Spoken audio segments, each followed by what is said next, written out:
क्या आपने कभी महसूस किया है कि आप नींद से जाग तो चुके हैं, लेकिन आपका पूरा शरीर हिल ही नहीं रहा? आप चिल्लाना चाहते हो, पर आवाज तक नहीं निकलती। ऐसा लगे जैसे सीने पर कोई भारी चीज बैठी है। और कई बार कमरे में परछाइयां, आवाजें या डरावनी आकृतियां तक दिखाई देती हैं। क्या ये सच में भूत होता है या फिर विज्ञान का खेल? आज आप पूरा सच जानोगे। आखिर स्लीप पैरालिसिस होता क्या है, क्यों होता है और ये डरावना क्यों लगता है। वीडियो के आखिर में एक दमदार सवाल भी पूछूंगा, तो अंत तक जरूर देखना। पार्ट 1, स्लीप पैरालिसिस होता क्या है। स्लीप पैरालिसिस दिमाग जागा, शरीर सो रहा। नींद दो हिस्सों में बंटी होती है। एक NREM स्लीप, शरीर आराम करता है। 2 REM स्लीप, सपने आते हैं। REM नींद के दौरान शरीर को इच्छा से सुन्न कर दिया जाता है, ताकि हम सपने में की गई हरकतें असल दुनिया में न करें। लेकिन कभी कभी दिमाग जल्दी जाग जाता है और शरीर अभी भी सपने वाली अवस्था में रहता है। यही स्थिति कहलाती है स्लीप पैरालिसिस। इस समय शरीर हिलता नहीं, आवाज नहीं निकलती, सांस भारी लगती है, कमरा डरावना लगता है। ये कुछ सेकंड से 1-2 मिनट तक चल सकता है। Part 2, symptoms. अगर आपको ये चीजें महसूस होती हैं, तो ये स्लीप पैरालिसिस है, भूत नहीं। शरीर बिल्कुल जड़ हो जाना, जैसे किसी ने पकड़ लिया हो। आवाज न निकलना, छाती पर वजन महसूस होना। यही चीज लोग कोई दबा रहा है समझते हैं। सांस लेने में परेशानी, लेकिन सच में सांस रुकती नहीं। आंखें खुली हों, लेकिन शरीर फंसा हुआ। परछाइयां, आवाजें, आकृतियां, हैल्यूसिनेशंस। अचानक डर और तेज धड़कन। ये सब दिमाग के REM मोड में अटके रहने की वजह से होता है। पार्ट 3, क्या स्लीप पैरालिसिस में भूत आते हैं? साइंस का ट्रूथ। ये सबसे बड़ा सवाल है। क्या ये सच में आत्मा या चुड़ैल होती है? दुनिया के हर देश में लोग इसे किसी न किसी बुरी शक्ति से जोड़ते हैं।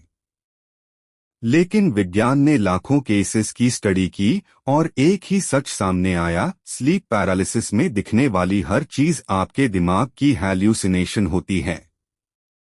क्यों? क्योंकि इस समय दिमाग आधा सपना देख रहा होता है, आधा जाग रहा होता है। शरीर अभी भी पैरालाइज्ड मोड में होता है। दिमाग खतरे को 100 गुना बढ़ाकर दिखाता है। इसलिए शैडो दिखती है, किसी की मौजूदगी महसूस होती है, छाती पर वजन लगता है, डरावनी आवाजें सुनाई देती हैं। लेकिन असल में वहां कोई नहीं होता। यह भूत नहीं, ड्रीम प्लस रियलिटी का मिक्स होता है। पार्ट 4, स्लीप पैरालिसिस क्या होता है। सबसे बड़े कारण कम नींद, 6 घंटे से कम।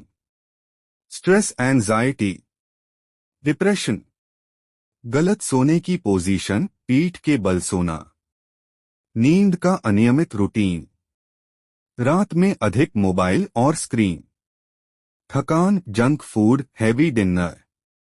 ये बीमारी नहीं है, लेकिन गलत लाइफस्टाइल से बार बार हो सकती है। पार्ट 5, स्लीप पैरालिसिस से कैसे बचन। रोज 7-8 घंटे सो। सबसे जरूरी, साइड पर सोने की आदत डालो। पीठ के बल सोना ट्रिगर करता है। सोने से 1 घंटा पहले मोबाइल बंद। स्ट्रेस कम करो, डीप ब्रीदिंग बटा मेडिटेशन। हैवी डिनर अवॉइड करो। रूम शांत और हल्का ठंडा रखो। हर दिन एक ही टाइम पर सोना, जागना। याद रखो, स्लीप पैरालिसिस डरावना है, लेकिन खतरनाक नहीं है। पार्ट 6, स्लीप पैरालिसिस आए तो क्या करें। अगर आप फंस गए हों, पहले पैर की उंगलियां हिलाने की कोशिश करो। गहरी सांस लो, आंखें तेजी से झपकाओ। दिमाग में दोहराओ, ये सिर्फ दिमाग का खेल है, ये अभी खत्म होगा। थोड़ी ही देर में पैरालिसिस टूट जाता है। तो दोस्तों, स्लीप पैरालिसिस ना भूत है, ना चुड़ैल। ये सिर्फ हमारे दिमाग की गलत टाइमिंग है। डर जरूर लगता है, लेकिन असल में ये आपका एक भी बाल नुकसान नहीं कर सकता। और अब आपकी बारी। क्या आपको भी कभी स्लीप पैरालिसिस हुआ है? आपने क्या देखा, कितना डर लगा? ये अनुभव आपको कितनी बार हुआ है? कमेंट में जरूर बताना। आपकी कहानी किसी और की जान बचा सकती है। वीडियो पसंद आए तो मेरे चैनल को लाइक, शेयर और सब्सक्राइब करना बिल्कुल न भूलें।